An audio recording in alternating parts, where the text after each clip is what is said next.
네, 이번 회차는 1편의 1장 무역계약 서머리 내용으로 진행하도록 하겠습니다. 자, 서머리는 제가 따로 업로드를 해드린 그 프린트가 있습니다. 그거 프린트아웃 하셔가지고 옆에다 놓고 그거 가지고 좀 활용을 해보시면 좋겠고요.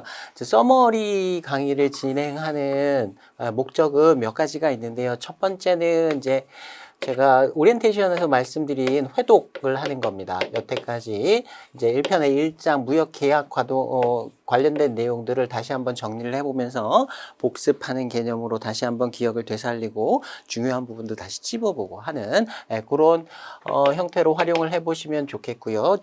중간에 이렇게 이제 서머리 강의를 활용해가지고 중간 정리를 하시는 것도 좋고요. 나중에 시험 보러 가시기 전에 전체 이제 진도가 다 끝나고 난 다음에 이 서머리 내용만 쫙 모아가지고 요걸 가지고 한번 또 회독을 해보시는 것도 좋겠습니다. 물론 교재를 가지고 이렇게 좀 빨리 넘겨가면서 빨리 회독을 하시는 게 더 좋은 방법이긴 하지만 시간이 좀 부족하다 할 때 또는 교재 회독은 한번 했다 그러면 이제 서머리를 가지고 회독을 한번 더 해보시는 것도 좋은 방법이라고 생각됩니다. 자, 그 다음에 주요 내용 다시 한번 확인을 하는 거고요. 자, 요거 교재에서도 봤지만 여기 서머리에서 또 반복이 된다라고 하면 이건 출제 확률이 좀 높겠구나 생각하시고 그 부분들은 다시 한번 좀 공부를 해보시면 좋겠고요. 반복해서 좀 보는 내용입니다. 자, 그 다음에 시험에 대처하기 위한 것입니다. 자, 이 서머리 내용만 보면 시험에서 다 맞을 수 있다 이런 건 아닙니다. 전혀 그렇진 않아요. 물론 다른 부분들도 다 보셔야 되지만 교재 내용에서 못다한 얘기들 시험에서 만약에 문제가 이런 식으로 출제되면 어떻게 처리를 하자 또는 교재에서 충분히 다루지 못했는데 시험에서 좀 세부적인 내용을 이렇게 물어보는 문제가 나왔던 적들도 있어요. 제 그런 문제들을 모아가지고 어떻게 시험에 대처할 수 있을지 관련된 내용들을 한번 살펴보는 그런 시간으로 삼아 보시면 좋겠습니다. 서머리의 이 내용이 한 1시간 동안 진행을 하게 되는데요. 이 1시간이 좀 부족합니다. 그래서 전체 내용을 꼼꼼히 여러분들과 다 하나씩 한 문장씩 볼 수 없는 상황들도 있습니다. 그래서 중간중간에 제가 이렇게 대표적인 것들 하나만 찍어가지고 그것만 설명드리고 넘어가는 그런 화면들도 있을 거예요. 근데 나머지 내용들은 중요하지 않다라는 의미는 아닌 거예요. 다른 것들 여러분이 충분히 그냥 읽고 이해하실 수 있는 것들 이미 공부해서 익숙하신 내용들은 별도로 따로 설명드리지 않고 제가 추가적으로 더 필요한 설명들만 이렇게 해서 1시간 내에 내용들을 한번 살펴보는 것으로 그렇게 하겠습니다.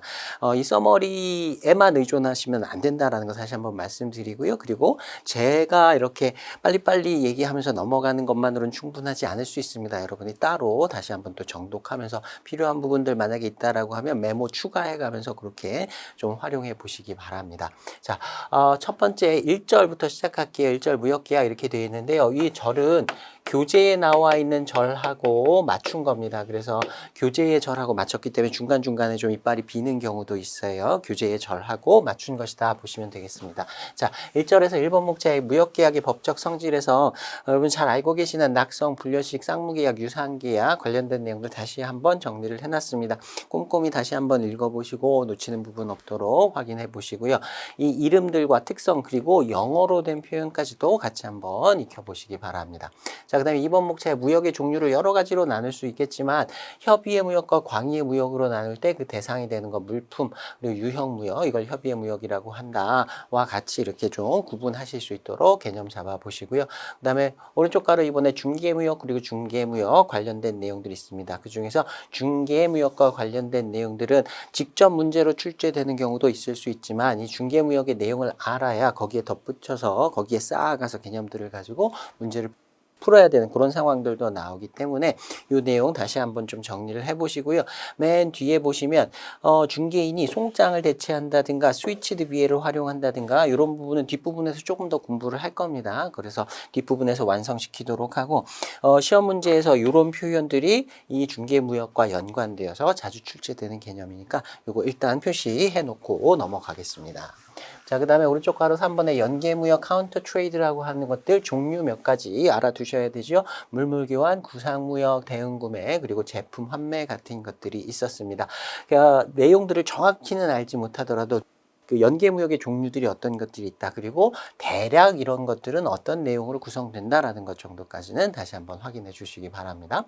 자, 이제 2절로 넘어가서요. 무역계약의 성립에서 1번 목차, 무역계약의 성립 과정 이렇게 순서대로 진행되는데 이 순서를 반드시 지켜야 하는 것은 아니고 더 추가되는 과정들이 실제로는 있을 수도 있고 이 중에서 일부 생략하는 과정이 있을 수도 있다.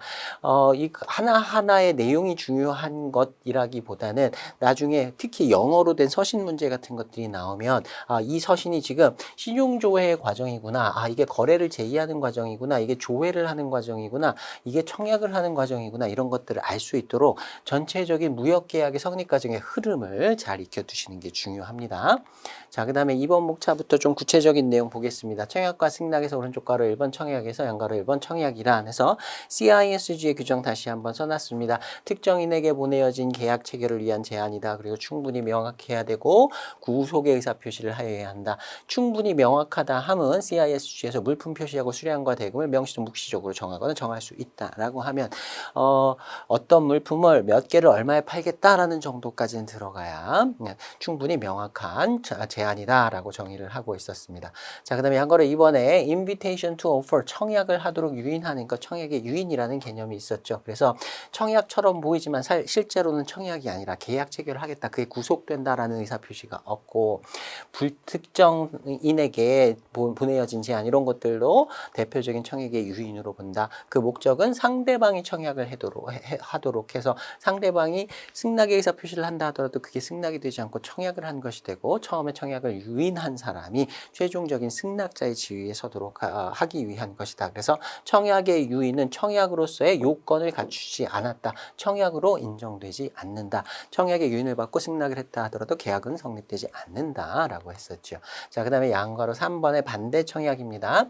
청약에 대한 회신을 할 때, 승낙을 할 때는 경상의 원칙이 적용된다 그랬어요. 그래서 청약의 내용에 추가되는 내용이나 청약의 조건을 변경하면 안 된다. 그래서 청약의 내용을 추가, 제한, 기타, 변경을 포함하고 있다면 원칙적으로 반대 청약으로 본다. 이건 승낙이 아니다. 그래서 계약이 성립하지 않는다. 이거는 새로운 청약으로 보고 원청약에 대해서 거절한 것으로 본다. 반대 청약이 새로운 청약이 되니까 원청약자가 승낙자가 돼서 그 승낙을 한 경우에 그때 계약이 성립된다라고 했습니다. 자, 그 다음에 양가로 4번의 청약의 종류에서 확정 청약과 불확정 청약 이렇게 확정성 유무에 따라서 구분을 먼저 했었죠. 그래서 회신기간, 유효기간이 있거나 firm, irrevocable과 같은 문구가 있다면 다 있어야 되는 건 아니고 회신기간이 있거나 또는 확정적으로 취소 불능으로 청약한다 이런 표시가 있었다고 하면 확정 청약이라고 본다 그랬어요. 불확정 청약의 경우에는 이런 회신기간이라든가 이런 firm, irrevocable 같은 표현이 없는 경우라고 한다고 이런 경우를 불확정 청약으로 구분했었습니다. 자, 확정 청약은 취소 불능 청약이다. 그래서 취소는 못한다. 다만 철회는 가능하다 그랬어요. 불확정 청약의 경우에는 당연히 철회도 가능하지만 승낙자가 발송하기 전까지는 취소 변경이 가능하다라고 했었습니다. 자, 그다음에 조건부 청약의 종류에 몇 가지가 있었죠. 승인 조건부 청약이라든가 반품 허용 조건부 청약은 여기에서 이제 승인을 한다든가 나중에 반품을 한다든가라는 건 전부 다 피청약자가 선택하는 조건이다. 그래서 청약자의 취소 변경과는 무관하다라고 하고요. 요거를 조금 확대해가지고 얘네를 확정 청약이다 이렇게 얘기하는 경우도 있습니다. 물론 이 앞에 뭐 그 승낙 기간을 정한다거나 뭐 form irrevocable 같은 표현이 들어 있어야 확정 청약이라고 얘기할 수 있겠지만 앞뒤 내용 빼고요. 이런 것들은 확정 청약으로 본다. 이렇게 문제가 출제되는 경우도 가끔 있습니다. 자, 그 다음에 불확정 청약으로 구분하는 것 중에 선착순 매매 조건부, 재고 잔류 조건부 청약 이런 것들은 일정한 재고 수량을 한정시켜 놓고 그에 대해서 여러 명에게 청약을 해서 승낙이 되면 그때 재고가 남아 있다면 계약이 성립된다라는 조건을 붙인 청약이었죠. 자, 그다음에 무확약 청약, 시황 조건부 청약, 이걸 예약 불능 청약이라고 출제를 하기도 합니다. 이건 승낙이 있다. 근데 이런 조건에 맞는다라고 하면 승낙이 되지만 조건에 부합하지 않는다면 계약이 성립되지 않는다. 그래서 승낙을 할 때 이 계약이 성립될 것이라는 확신은 없기 때문에 얘를 일종의 불확정 청약으로 구분하기도 합니다. 자, 그 다음에 청약의 유의는 대표적인 게 불특정 다수에 대한 청약을 하는 것, 그리고 대표적인 유형 subcon-offer라는 게 있었죠. 그래서 얘는 청약으로 인정하지 않는다. 청약의 유효성이 없는 것으로 본다. 승낙을 하더라도 계약은 성립되지 않는다. 상대방이 이 청약의 유인을 한 당사자가 최종적인 확인을 해야, 승낙을 해야 그때서야 계약이 성립된다. 자, 그 다음에 교차 청약 크로스오퍼라는 게 대륙법계에서는 이걸 인정하지만 영미법계에서는 불인정한다. CIS주에서는 명시적인 규정이 없다. 이 정도로 구분을 했고요. 자, 만약에 시험 문제에 다음 중 나머지와 성격이 다른 청약은 하고 이런 식으로 묻는다고 하면, 만약에 뭐 이런 정도로 묶었어요. 이런 정도로 묶었다고 하면 이 중에서 청약의 유인이 유효성이 없는 것이니까 이게 다른 청약과 다르다. 이렇게 답을 골라내셔야 되고요. 만약에 이 뒤에 유효성에 영향이 없는 조건, 승인 조건부나 반품 허용 조건부 청약과 다른 것들을 이렇게 섞었다. 이런 식으로 조합을 해서 이 중에서 나머지와 성격이 다른 하나를 골라라 라고 한다면 이 중에서는 요걸 골라내셔야 되는 거예요. 시험 문제에 따라서 출제자에 따라서 이 각각의 청약의 성격에 대해서 따로따로 규정을 하고 있어요. 여러분 시험 보실 때 굉장히 헷갈리실 수 있겠지만 일단은 이렇게 큰 틀로 나눠 두시고요. 이게 절대적인 어떤 그 구분은 아니다. 이 중에서 시험 문제에 나온다고 하면 이렇게 일단 크게 카테고리를 나누고요. 이 안에서 상대적으로 어느 쪽에 들어가는 청약일지 그 구분은 상대적으로 해주시기 바랍니다.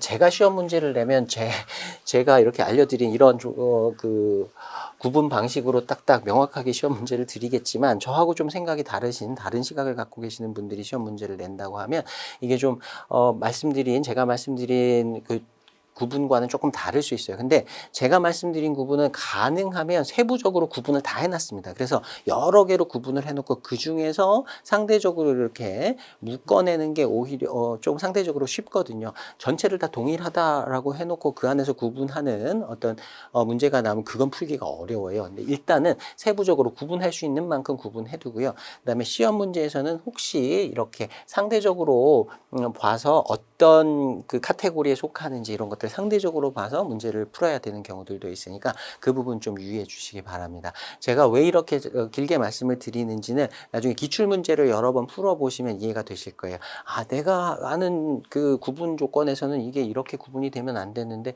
조금 넓혀보면 그래 이렇게 해서는 조금 다른 조건이 있을 수도 있겠다. 이런 식으로 판단이 드시는 경우들이 있을 겁니다. 나중에 기출문제들 많이 보시면서 여기에서 상대적으로 답 골라가는 거 이런 것들도 좀 연습을 해 두시기 바랍니다. 자, 그리고요.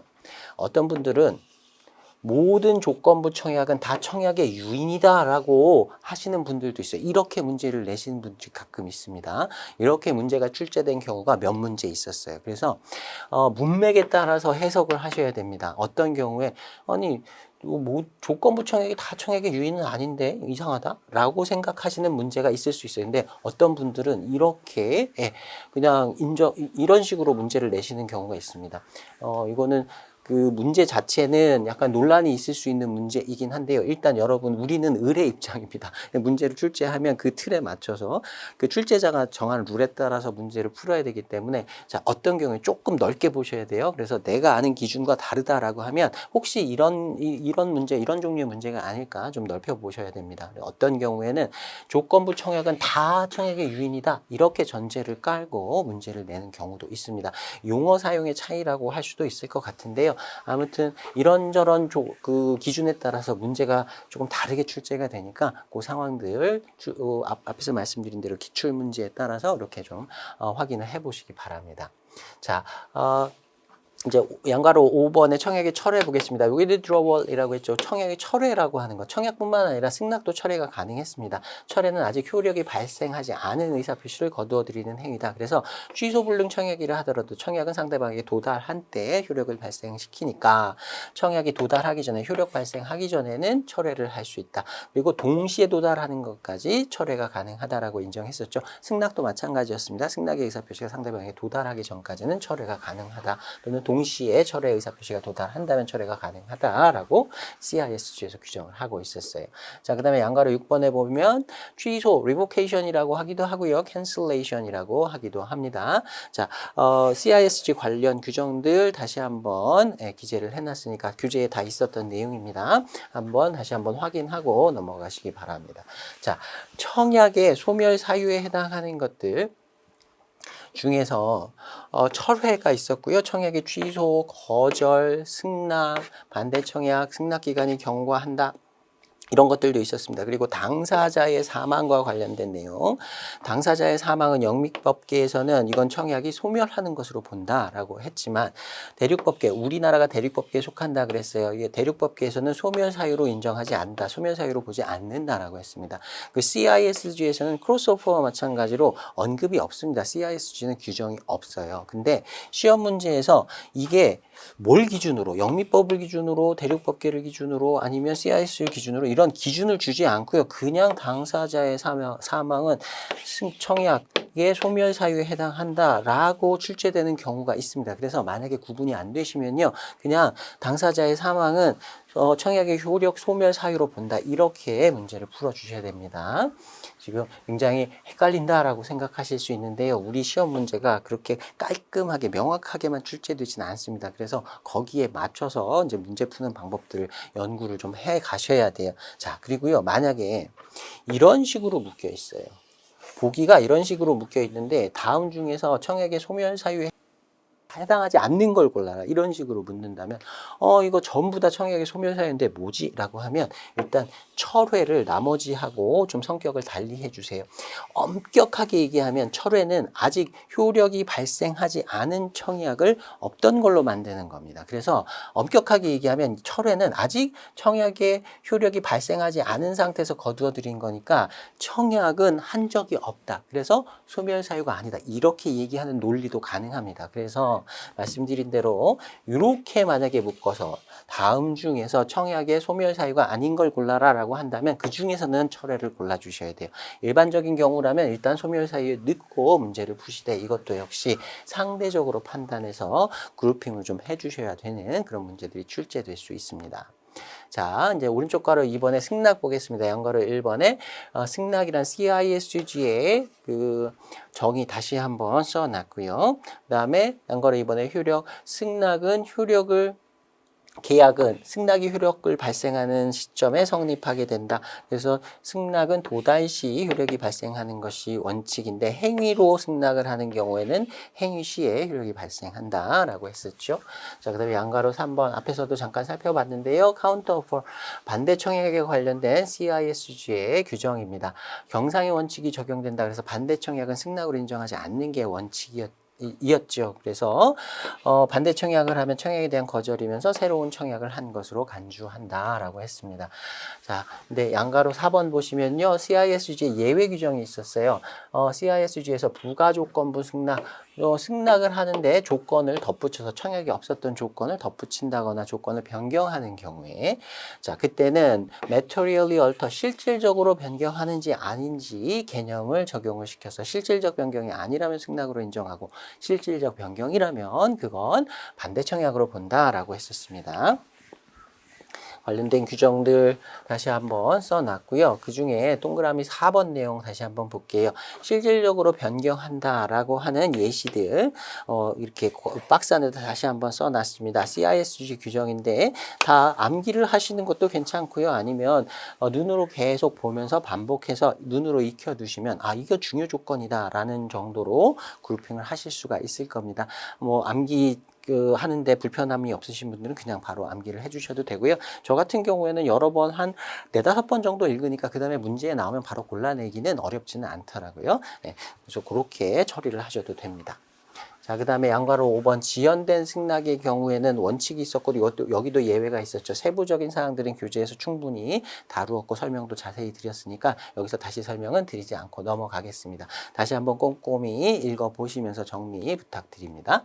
자, 이제 4절로 넘어가겠습니다. 무역거래 조건인데요. 여기에서 시험 문제 굉장히 많이 나옵니다. 자, 첫 번째로 품질 조건 관련해서 선적 품질 조건과 양육 품질 조건, shipped quality term, landed quality term 구분하는 것부터 해보겠습니다. FAQ, TQ, 그 다음에 D 규칙을 제외한 E, F, C 규칙 요거 처음에 우리 공부할 때는 요 부분은 그냥 넘어갔었죠. 이제 인코텀스 다 공부했으니까 E, F, C 규칙은 선적지 매매 규칙이다. 수출국의 어딘가에서 인도가 이루어지는 규칙이니까 품질 조건에 대한 별다른 합의가 없었다고 하면 이 EFC 규칙의 경우에는 선적 품질 조건으로 보는 것이 맞다.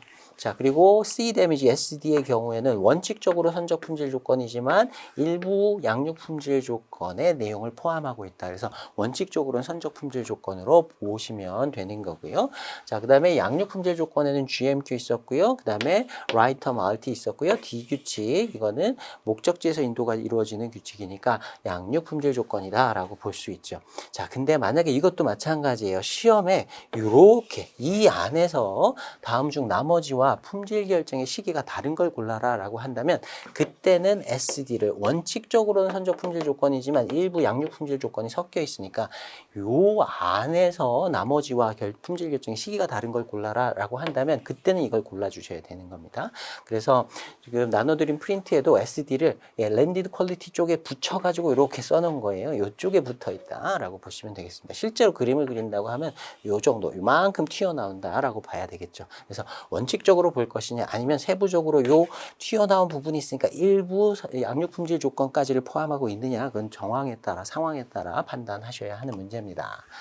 자, 그 다음에 2번 목차 보시면 수량 조건에서 오른쪽 괄호 1번에 과부적 허용과 관련해서 특히 산물, 벌크 화물의 경우에는 어느 정도의 과부적을 허용할 것인지 그런 것들 정해 놓는 것이 좋다.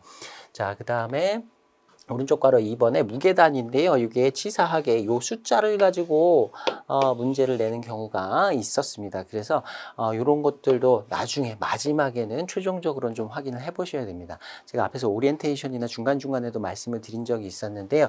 이렇게 별 의미 없는 암기가 필요한 내용을 지금부터 암기해서 물론 암기력이 뛰어나셔서 계속 내가 암기 한번 해두면 2주고 3주고 한 달이고 계속해서 유지할 수 있다라고 하시면 굉장히 복 받으신 거죠. 그대로 가시면 되는데요. 저 같은 경우에 저는 암기를 잘 못하는 사람입니다만 그래서 그런 건지는 모르겠지만 이런 숫자 같은 거 별 의미가 없는 거라고 생각이 돼서 그런지 잘 암기가 안 돼요. 제가 이런 것들 어떻게 처리하냐. 이거 그냥 넘어가기에는 만약에 찜찜하다. 그냥 넘어가셔도 사실 큰 문제는 없습니다만 이런 것들 나는 암기를 하고 싶다. 찜찜하다. 그냥 넘어가면 찜찜하다라고 하면요. 이런 것들 따로 표시를 해두세요. 따로 표시를 해두시고 요걸 정말 마지막에 보는 내용으로 남겨두시기 바랍니다. 그래서 시험 보기 전날이라거나 아니면 시험 보기 바로 직전에 보는 내용들 그걸로 이런 것들을 이제 표시를 해뒀다가 그때 보는 거예요. 나한테 10분이 주어진다면 이런 내용을 보겠다. 이제 금방 보고 이제 바로 시험에 이거 나오면 풀 수 있고 그 다음에는 뭐 한 20-30분 지나면 잊어먹는 정도 그런 정도로 마지막에 보는 내용으로 이렇게 표시를 해주시는 것도 좋은 방법이에요. 마지막에 이렇게 암기할 내용도 여러분이 중간중간에 공부를 하면서 미리미리 체크를 해놔야 됩니다. 이런 걸 골라내는 작업도 시간이 굉장히 많이 들어가요. 여러분이 회독을 해 가시면서 내가 이건 나중에 암기할 거 최종적으로 마지막에 볼 거 이런 것들을 미리 표시를 해 두셔야 마지막에 그걸 볼 수가 있는 거예요. 중간중간에 표시해서 표시를 해 두시기 바랍니다. 자, 그 다음에 3번 목차의 선적 조건에 두 가지의 용어, 분할 선적이라든가 할부 선적이라고 하는 partial shipment와 installment shipment의 의미 다시 한번 확인해 주시고요. 자, 포장 조건에는 화인을 표시하는 조건도 들어가 있었습니다. 그 중에 필수 표시사항, 주화인, 환급 표시, 화번 이렇게 세 가지 골라내는 문제도 출제가 된 적이 있었으니까 거기까지 다시 한번 확인하고요. 자, 그 다음에 5번 목차는 계약서의 조항들입니다. 자, 이건 지금 시간 관계상 제가 이걸 하나씩 다시 한번 설명드리기는 조금 어려워요. 우리 수업에서도 이 부분에 좀 시간을 많이 들여서 설명을 드렸었는데요. 하나하나 자, 이 각각의 조항들을 보면서 영어 표현들도 같이 보셔야 되고요. 영어 표현하고 같이 이러한 조항의 취지가 뭐고 주요 내용이 뭔지는 머릿속에 들어갈 수 있도록 계속 연습을 해 두셔야 됩니다. 이거 이외에도 다른 조항들도 있을 수 있는데 기본적으로 이 정도는 꼭 기억을 해 두셔야 됩니다. 자, 그 다음에 6번 목차에는 frustration, 이행 불능이라고 하기도 하고 계약의 좌절이라고 하기도 하는데 자주 출제되는 문제들은 아니에요. 근데 만약에 출제된다고 하면 관련될 수 있는 키워드들 다 집어넣어가지고 이렇게 문장을 만들어 놨으니까요. 요거 활용해 보시기 바랍니다. 조금 어려운 문제로 출제될 수 있지만 만약에 출제된다고 하면 아마 이틀 안에서 출제가 될 거예요. 자, 그 다음에 7번 목차는 명시조항과 묵시조항의 내용인데요. 요거는 교재에서 설명드릴 기회가 없었습니다. 그래서 여기서 설명을 드리는 건데요. 자, 계약서에 그 합의사항으로 조항을 기재할 때 그 조항의 성격을 명시조항 또는 묵시조항 이렇게 나누기도 합니다. 자, 명시조항이라고 한 건요, 말 그대로 계약서상에 글자 한 글자 한 글자를 써가지고 구체적으로 합의한 내용을 적은 걸 명시조항이라고 합니다. 자, 근데 명시조항만으로 모든 계약서의 내용을 채운다고 하면 계약서의 내용이 무지하게 길어질 수 있습니다. 근데 이 정형거래 조건이라든가 상관행위 형태로 묵시조항을 집어넣는다. 우리 이미 배웠어요. FOB 계약 조건에 부산 이렇게 짧은 문구를 집어넣는다라고 하면 인도는 부산에 서를 주고 운송계약은 매수인이 체결해서 배를 보내주고 거기에 본선상의 물품을 적재하면 된다. 수출 통과는 매도인이 해야 되고 등등등등등등 관련된 내용들이 쭉 딸려 나옵니다. 그래서 하나하나 내용을 꼼꼼히 기재하지 않아도 계약 내용을 확정할 수 있는, 간략하게 확정할 수 있는 이런 조항을 묵시조항이라고 합니다. 암묵적으로 이런 표시를 통해서 구체적인 내용을 피하고 계약 내용을 간단하게 하는 방법이에요. 이런 조항들을 묵시조항이라고 하고요. 그 다음에 중거법에 의해서도 계약을 보충시켜 줄 수가 있습니다. 우리 사이의 중거법은 CISG를 적용하기로 하자라고 계약을 체결했다고 하면 매도인의 의무, 매수인의 의무, 그리고 상대방이 그런 의무를 위반했을 때 내가 행사할 수 있는 구제책, 이런 것들이 CISG에 자세하게 규정이 되어 있었죠. 그래서 그런 내용을 계약서에다가 명시조항으로 다시 한번 쓸 필요가 없는 거예요. 묵시조항으로 간단하게 계약 조항을 체결하고 중거법으로도 또 계약 내용을 이제 보완시켜 줄 수가 있습니다. 그래서 전체적으로 계약을 간결하게 작성할 수 있습니다. 모든 계약 내용을 다 명시 조항으로 쓰는 것뿐만 아니라 그렇게만 해야 되는 건 아니고 묵시 조항을 활용한다, 중거법을 활용해서 간결하게 짧게 계약을 체결할 수 있다. 이러한 용어들의 의미 정도 익혀 두시기 바랍니다. 가끔 출제가 됩니다. 한두 번 정도 출제가 된 적이 있어요. 명시 조항이니 묵시 조항이니 하는 이 용어를 사용해서.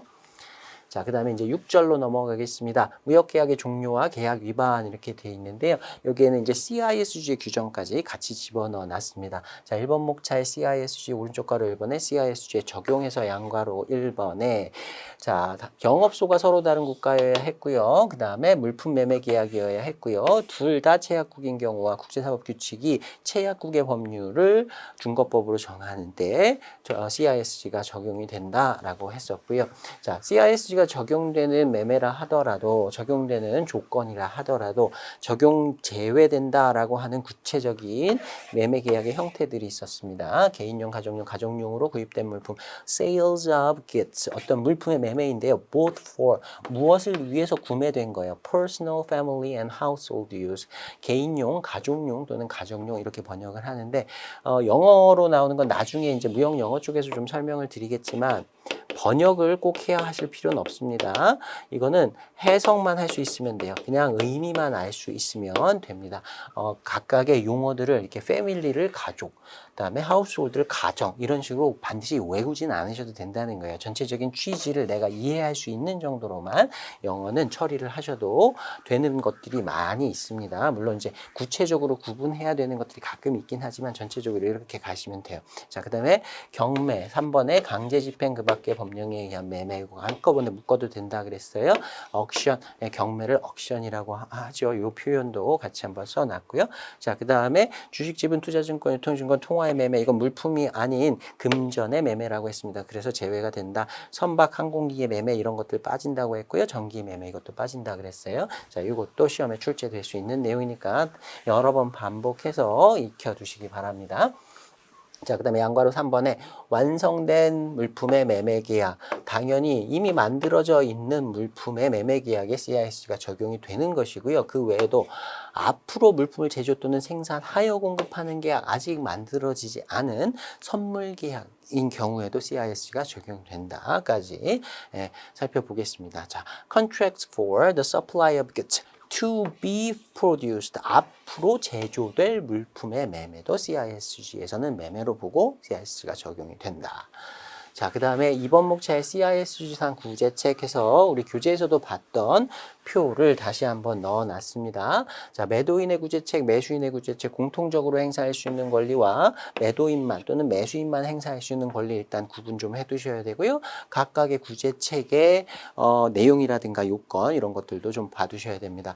자, 노란색으로 표시한 거 매수인의 이행 청구권 중에 대체품인도 청구권과 매도인 매수인의 계약 해제권 전부 다 본질적 계약 위반이어야 한다라는 걸 요건으로 두고 있었고요.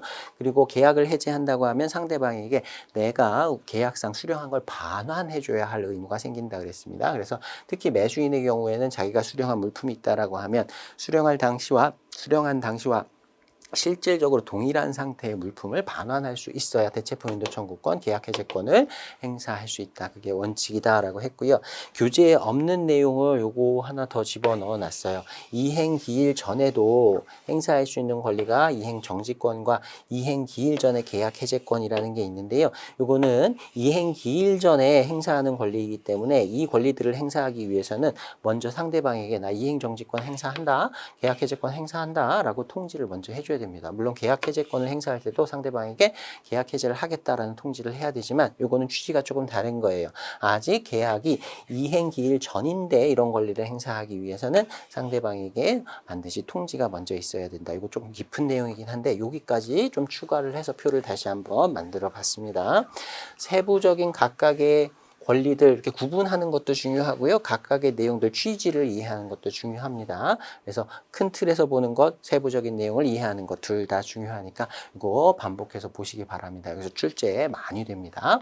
자, 그 다음에 이제 7절로 넘어가서 인코텀스 내용들 살펴보겠습니다. 자, 1번 목차의 저연거래 조건과 인코텀스에 적용해가지고요. 요거 텍스트는 교재에서도 봤었던 내용이고 여러분들이 이미 다 알고 계시는 내용이라고 생각이 됩니다. 그래서 따로 설명드리진 않겠고요. 쭉 넘어가겠습니다. 그 중에 동그라미 3번에 인코텀스는 주로 인도와 위험 이전 그리고 비용의 분배 그리고 운송계약은 누가 체결하는지 통관계약은 누가 체결하는지 통관의 의무는 누가 부담하는지 그리고 보험계약은 누가 체결하는지 이런 것들 주로 다루고 있다.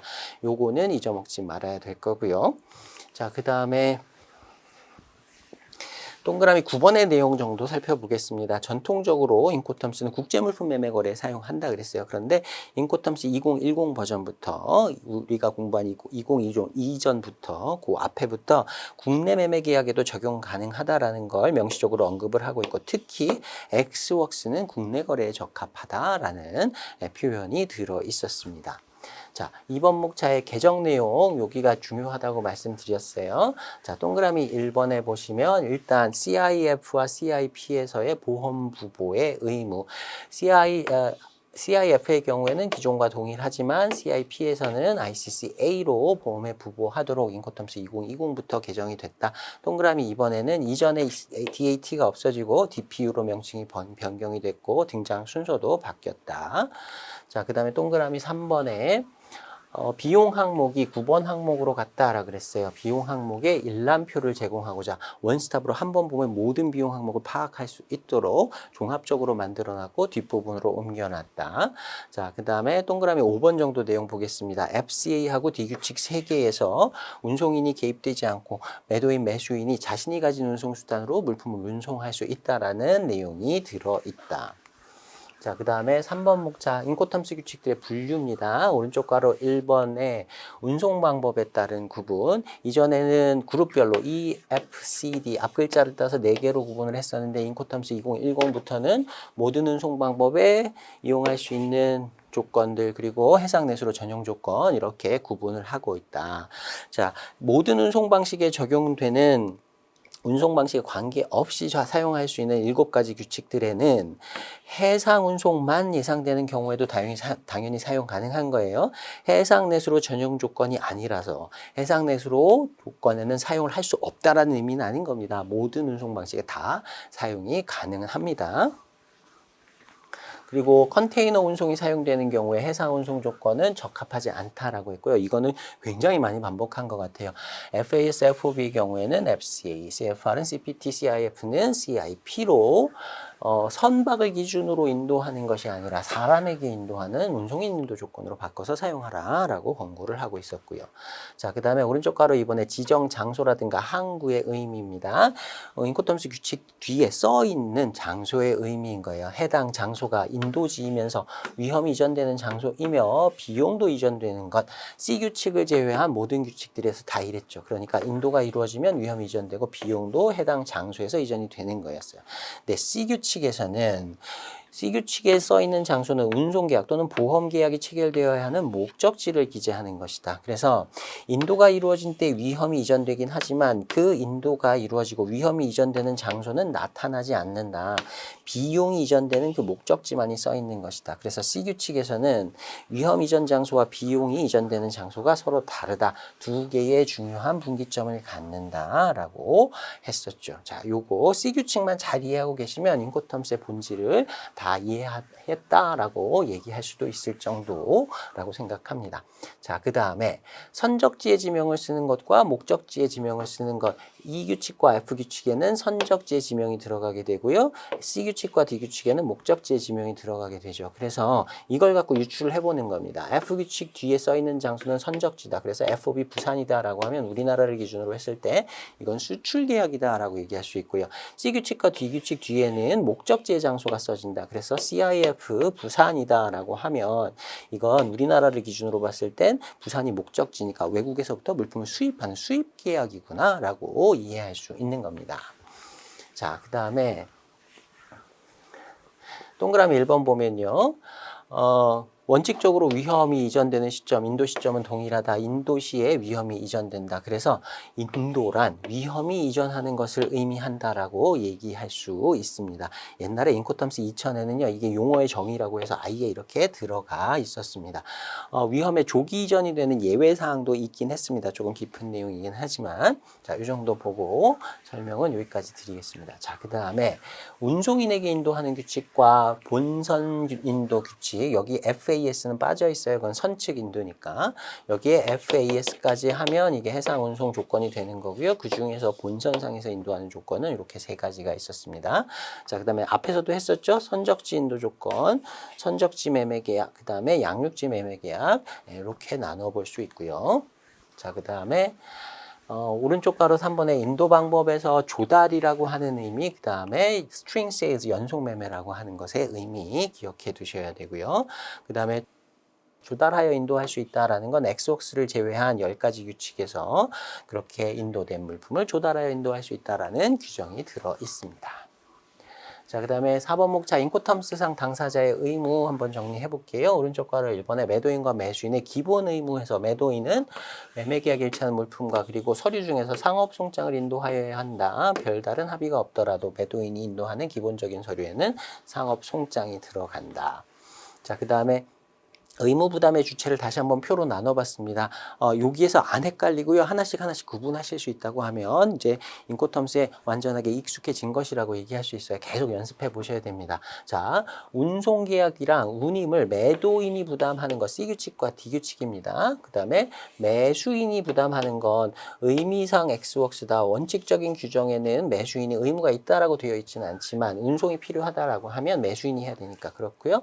F규칙에서는 의무로 규정을 해놨죠. 자, 그 다음에 위험을 주운송 구간의 위험을 매도인이 부담하는 거 목적지까지 물품을 가져가서 인도를 해야 되니까 D규칙에서 매도인이 주운송 구간의 위험을 부담하게 되고 그 이외에 선적지 매매 EFC 규칙에서는 운송 중 위험을 다 매수인이 부담한다. 그래서 보험 부보를 할 때 임의 부보 자기가 스스로 보험 부보의 여부를 결정하는 CIP와 CIF를 제외한 나머지 9가지 규칙들에서는 전부 다 이제 이제 매도인이 D 규칙에서는 스스로 임의 부보를 하고 EFC 규칙에서는 매수인이 임의 부보를 한다. 물론 CIP, CIF에서는 매도인이 매수인 위에서 보험 부보를 할 의무가 있으니까 그건 빼놓고 얘기해야 되는 거고요.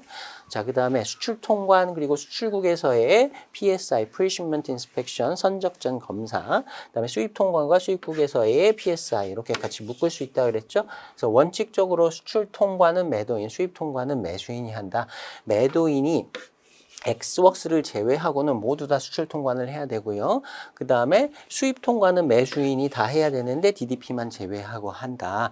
이렇게 해서 이런 식으로 표를 만들어 볼 수도 있는 겁니다. 자, 그리고 목적지에서 양화 비용을 부담해야 하는 조건은 DPU 하나밖에 없었고요. 그 이외의 규칙들 C 규칙과 D 규칙에서 DPU를 제외한 나머지 규칙들에서는 매수인이 양화의 위험, 그 다음에 비용을 부담하는데 단 매도인이 자기가 운송계약을 체결하면서 스스로 냈다라고 하면 그때는 안 내도 된다 그랬어요. 그러한 비용을 매도인이 매수인에게 돌려받을 수 없다라고 규정해두었던 것, 그것도 다시 한번 기억해 보시면 좋겠습니다. 자, 그 다음에 오른쪽 가로 이번에 위험부담 그리고 운임, 운송계약 그리고 보험계약의 주체 앞에서 표로 정리한 걸요. 텍스트로 다시 한번 이렇게 쭉 써놓은 것이라고 보시면 되겠습니다. 이것도 한번 쭉 읽어가면서 다시 한번 확인해 주시기 바라고요. 동그라미 4번 정도의 내용 볼게요. 보험계약을 체결할 의무가 없는 임의부보하는 경우라 하더라도 상대방의 요청이 있다면 상대방의 요청에 응하는 거니까 상대방의 위험과 비용으로 그런 정보를 제공해야 할 의무는 있다라는 정도까지 보고요. 자, 그 다음에 오른쪽 가로 3번 이것도 표로 봤던 거 다시 한번 텍스트로 정리를 해놨습니다. 거주자 통관의 원칙이라는 게 살고 있는 장소에서 그러니까 수출국에서는 이제 매도인이 수출 통관을 한다. 수입국에선 수입자가 수입 통관을 한다라는 게 원칙이다라고 했었고 엑스웍스 DDP는 예외로 규정이 되어 있었지요. 자, 그 다음에 5번 목차의 개별 규칙의 구체적인 내용 해가지고요. 하나하나 규칙들 좀 세부 내용들 써놨습니다. 오른쪽 가로 1번의 F 규칙에서 엑스웍스 벤더 팩토리 매도인의 공장이라는 뜻이죠. 벤더가 이제 공급자라는 뜻입니다. 공급자의 공장과 FCA 벤더 팩토리 둘 다 인도 장소는 동일한데 차이점은 수출 통관을 매도인이 FCA 경우에는 한다. 그리고 FCA 경우에 적재 의무를 부담한다. 엑스웍스에서는 수출 통관 할 필요도 없고 적재할 의무도 없었다. 그런 차이가 있다라고 했습니다. 자, 그 정도 보고 그다음에 동그라미 3번 보시면요. 이건 그 교재에서도 문제로 한번 풀어봤었는데요. FCA 조건이다. 매수인이 보낸 운송인에게 물품을 인도하는 조건이다라고 한다면 만약에 어떤 터미널이나 항구를 지정 장소로 정했다. 운송인에게 물품을 양화 준비가 완료된 상태로 인도하면 되기 때문에 수출항에서 발생하는 THC 터미널 핸들링 차지 터미널 안에서 발생하는 비용은 전부 다 이제 매수인이 부담하게 된다라는 문제를 살펴봤었고요. 그다음에 오른쪽 가로 2번 C 규칙에서 동그라미 2번 내용 같은 내용입니다. CIF에서 물품 가격에는 수출항에서 발생하는 THC 비용이 포함된다. 예를 들어서 한국의 부산항을 통해서 미국의 LA 항구까지 CIF로 매매 계약을 체결했다라고 하면 매도인이 LA 항구까지 비용 부담을 다 해야 되는 거죠. 이때 여기 LA까지 도착하기까지의 비용을 매도인이 내는 것이기 때문에 수출국 항구에서 발생하는 비용 THC를 포함해서 이 비용은 여기까지 가는 비용 안에 포함이 되어 있죠. 그러니까 당연히 이거는 매도인이 부담해야 하는 비용이다. 그래서 암기하기보다는 전체적인 흐름에서 내용을 이해해서 이게 어느 부분에서 발생하는 비용이구나. 그러니까 이건 누가 부담해야 되겠구나. 이렇게 구분을 해 두시면 좋겠습니다. 자, 그 다음에 이건 다시 한번 그 보험부보와 관련된 내용들 들어가 있는 거고요. 보험 금액은 최소한 계약 금액, 송장 금액의 110% 그리고 계약의 통화와 동일한 통화로 보험에 부보해야 한다는 내용까지 다시 한번 확인하고요. 자, 그 다음에 오른쪽 가로 3번의 D 규칙 보시면 동그라미 1번에 D 규칙뿐만 아니라 운송 방법에 관계없이 사용할 수 있는 7가지 조건은 전부 다 해상 운송에도 당연히 사용할 수가 있다 라는 거 다시 한번 확인하고요. 동그라미 2번에 인코텀스 2010에서의 DAT 조건과 관련된 내용 들어있는 그 부분 다시 한번 발췌해 놨습니다. 다시 한번 읽어보고 넘어가시면 좋겠습니다. 자, 이 정도 하고 넘어가고요. 자, 네, 오른쪽 가로 4번에요. 계약 가격 산정 기준, 물품 가격에 포함되는 비용 이렇게 해놨는데요. 가끔 시험 문제에 이제 물품 가격에 포함되어 있는 비용이 어디까지냐. 그 다음에 뭐 매도인이 부담해야 되는 비용과 매수인이 부담해야 하는 비용을 나눠봐라. 이런 사례 문제가 나올 수 있어요. 그래서 이게 표로 정리를 해봤는데요. 일단 제품의 원가, 물품 가격과 거기에 붙이는 이윤, 그 다음에 물품을 인도하기 전에 물품을 검사하는 거 매도인이 기본적으로 해야 하는 조건들이었어요. 그런 의무였습니다. 그리고 포장을 하고 화인을 표시하는 것도 매도인이 해야 됐고요. 상업송장 발행하고 그리고 기본 서류들, 인코텀스 상에서 매도인이 인도해 줘야 하는 서류들이 규정이 좀 돼 있었어요. F규칙 같은 경우에는 인도가 이루어졌음을 증명하는 통상적인 증빙 서류, C규칙 같은 경우에는 운송 서류를 인도해 줘야 한다. 그리고 CIF나 CIP 같은 경우에는 매도인이 보험 서류를 인도해 줘야 한다. 이런 규정들이 있었죠. 그래서 그런 기본 서류들을 발급하는 비용도 매도인 비용에 속하는 것이고요. 자, 여기까지 해서 가장 기본적인 조건인 EX웍스에서도 이 비용까지는 물품 가격에 포함이 되어 있는 겁니다. 그러니까 거꾸로 얘기하면 매수인이 이 비용을 추가로 부담해야 될 필요는 없는 것이고요. 매도인 입장이라면 물품 가격에 이런 비용까지 감안해서 물품 가격에 포함해서 계약 가격을 결정했어야 하는 것이죠. 자, 그 다음에 이제 F 규칙으로 넘어가면서부터 매도인이 수출 통관까지 해야 되니까 수출 통관 비용까지 물품 가격에 포함을 시켜야 되는 거죠. 자, 그 다음에 F규칙의 경우에는 인도시까지의 내륙 운송료, 수출국에서 내륙 운송이 필요하다라고 하면 그 비용도 포함시켜야 됩니다. FCA라면 인도 장소까지, FAS라면 그 항구의 선측까지, FOB라면 본선 적재하기까지의 비용까지 물품 가격에 포함을 시켰어야 하는 것이고요. 자, 그 다음에 도착항까지의 해상 운임이 포함되는 건 이제 C규칙으로 넘어가야죠. 저 C규칙으로 넘어가면 이렇게 도착항까지의 해상 운임, 그 다음에 도착항까지의 보험료까지 포함이 된다고 하면 CIP나 CIF의 경우, 나머지 임의부보를 하는 경우에도 보험료를 포함시킬 수도 있겠죠. 내가 위험을 부담하는데 매도인이 만약에 D규칙에서 보험료를 부담한다라고 하면 그것도 포함시킬 수가 있는 겁니다. 근데 나머지 규칙들 F규칙이나 C규칙에서는 이제 그 운송 중의 위험을 매수인이 부담하니까 임의부보를 한다고 하면 이 두 개를 빼고 임의부보를 한다고 하면 매수인이 부담해야 되는 비용이니까 물품 가격에는 포함이 되어 있지 않을 겁니다. 자, 그 다음에 도착항에서의 양하 비용. 도착항에서 양하는 DPU만 하면 되잖아요. 이 상황은요, 인도지가 따로 있는 겁니다. 예를 들어서 A라는 부산항에, 우리나라로 칠게요. 부산항에 도착해 가지고요, 최종 인도지는 서울이었어요. 이런다고 하면 서울까지 가서 인도를 해줘야 하는 조건이라면 도착항에서의 양하 비용도 여기까지 가는 과정에서 발생한 비용이니까 그거 당연히 지불을 해야 되는 겁니다.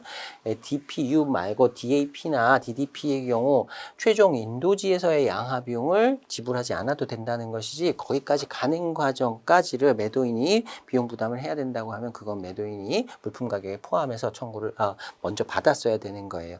자, 그 다음에 수입국에서 보세 창고를 이용한다라고 하면 그 비용, 인도지까지 가기 전에 발생하는 비용이라고 생각하시면 되겠습니다. 자, 그 다음에 도착항으로부터 인도지까지의 내륙 운송비의 비용까지가 DAP까지 비용이고요. 인도지에서 양하를 해야 된다고 하면 DPU에서는 그 비용까지 포함을 시켜야 되고요. 근데 DDP에서는 그 비용은 들어가지 않죠. 그 다음에 수입 통관, 그 다음에 관련된 제세.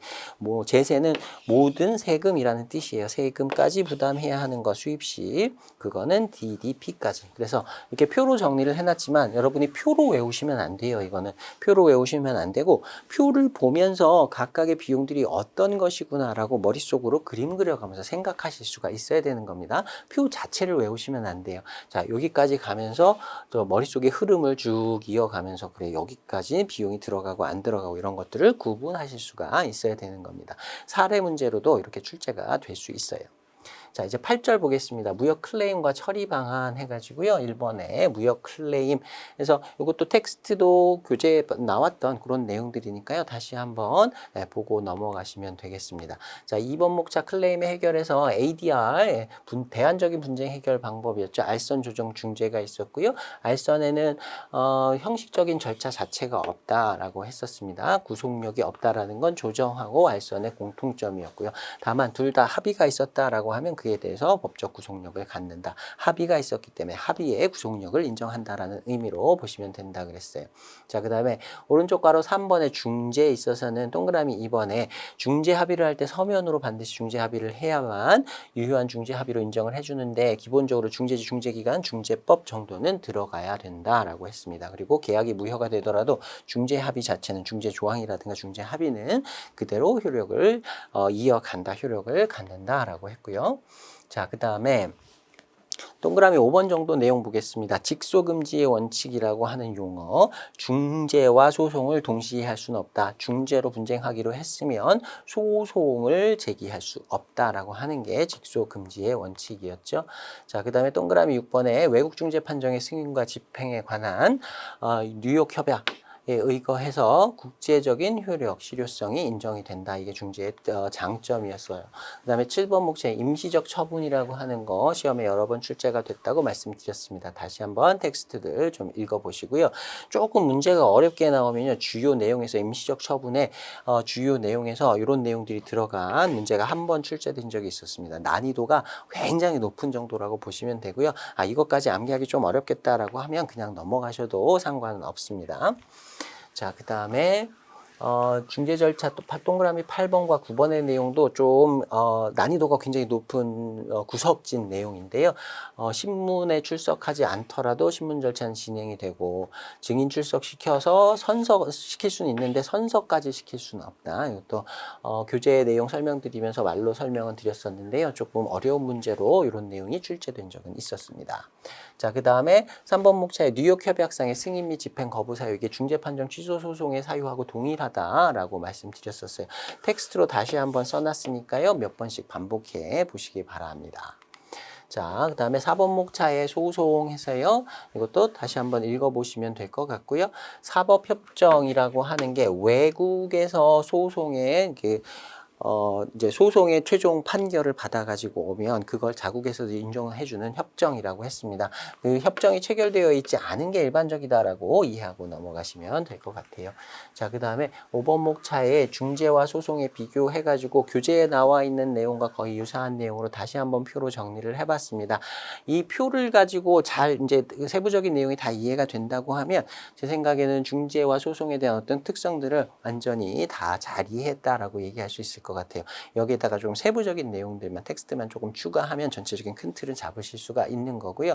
뭐 중간 정도의 난이도 이런 문제들은 이 텍스트의 내용, 이 표의 내용만 가지고도 충분히 접근할 수 있는 문제들도 많이 있습니다. 자, 여기까지 해서 무역 계약과 관련된 서머리의 내용들 좀 빠르게 진행을 해봤습니다. 초반에 말씀드린 대로 제가 말씀드린 것만 보면 안 되고요. 내용들 다 보셔야 되고요. 그리고 서머리만 봐도 되는, 서머리만 보면 된다라는 의미도 아니라고 말씀을 드렸습니다. 이거는 회독을 하는 하나의 방법, 그리고 시험에 출제됐을 때 어떻게 이것들을 해결할 것인가에 대한 팁을 드린 것이라고 보시면 되고요. 여기에다가 조금씩 내가 필요한 부분들, 기출문제 풀어가면서 필요한 부분이 있다고 하면 메모를 좀 추가해 가면서 교재 말고 나중에 서머리만 보고 정리를 해야 되겠다, 그런 식으로 활용하시는 것도 괜찮을 거라고 생각합니다. 자, 이번 회차 여기서 마무리하도록 하겠습니다. 수고 많으셨습니다.